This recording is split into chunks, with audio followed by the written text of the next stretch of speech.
Welcome back to the channel. Today we're at the Wright Brothers Museum, and now outside of going to the beach, this is the most fun and entertaining thing you can do in the area. This is one of our nation's national treasures. It's run by the National Park Service, and there are folks that come from all across the United States and the world in order to tour these grounds. Coming here is absolutely worth your time, and I'm going to take you all around to show you exactly what it has to offer.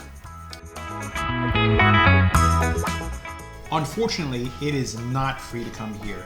It will cost you about $10 for an adult, and the fortunate thing is that if you have kids who are under 16 years old, it's absolutely free. The high season for coming here is during the summer. When we were here, this parking lot, even though it was huge, was absolutely full. The easiest way to break this visit down is to let you know that this is a two-part location. The first part is where we are right now, which is the museum, and the second part is outside. When you get here, definitely go to the museum first. Sometimes it can be a bit crowded. However, the museum helps you understand what you're going to see and experience on the outside. If you go to the outside first, it's not really going to be relevant unless you go to the museum. The great thing is that they have fun, interactive exhibits that help you understand flight, the challenges and hurdles that the Wright brothers faced and how they accomplished flight, and the struggles that they had to overcome, both engineering and otherwise. The high point of the museum is what you're looking at right now, which is a 100% down to every single last detail replica of the flyer that accomplished flight. Those of you who are not new to my channel know that I specialize in fun and interesting things for individuals and families to do in the area. So if you want to find out how to best enjoy your time in this area, please see my channel.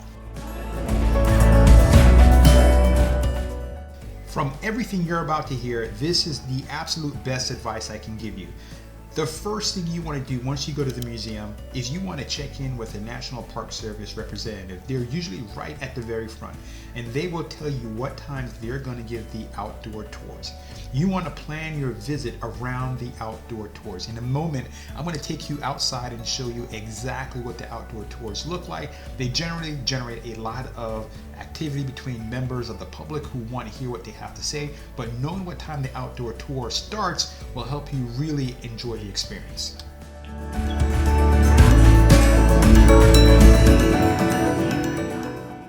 In just a few moments, we're going to go outside. I'm going to kill the music so you can hear what the outdoor tour sounds like. We rebuilt them several times. The building on the right here is where they slept and they ate. That was their camp.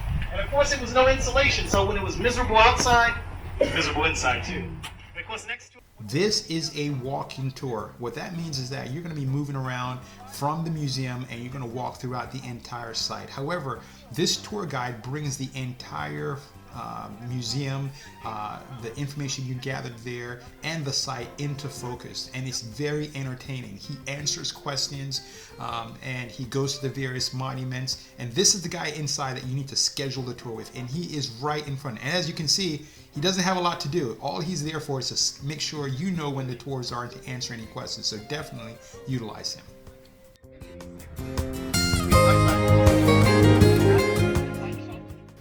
My next big advice to you is to do two things. Number one, bring a bottle of water and bring comfortable walking shoes because the outside area, it may not seem that big on the video, but it is absolutely huge.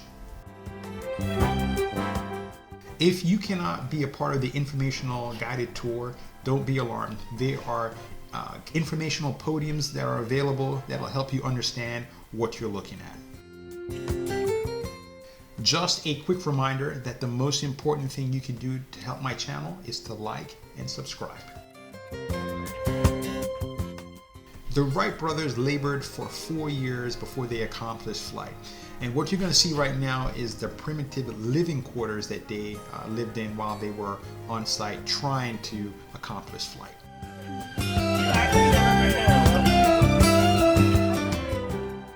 At the time when I visited, I didn't know this. I wish in retrospect I had known now, because you are allowed to bring your pets. So when we were there, we ran into quite a few dogs that were on site. So if you have a dog back at the beach house, definitely bring them along. They're gonna love this area because, as you can see, it's a huge open area.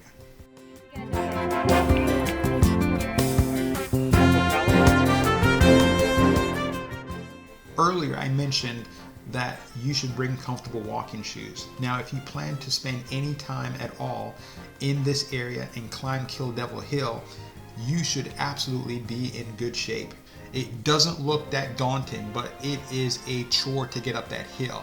And also remember, when you climb up there, there's no mechanism for you to get back to the museum or to the parking lot, but to walk all the way back down. Now, one of the benefits of walking all the way to the top is that you get a spectacular view of the area.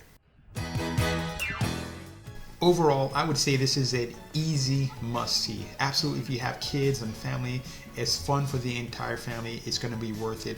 If you're there all week at the beach, it's a great break from the beach, and it's a great time to get out, not only to, get in nature, but also to experience a part of American and world history.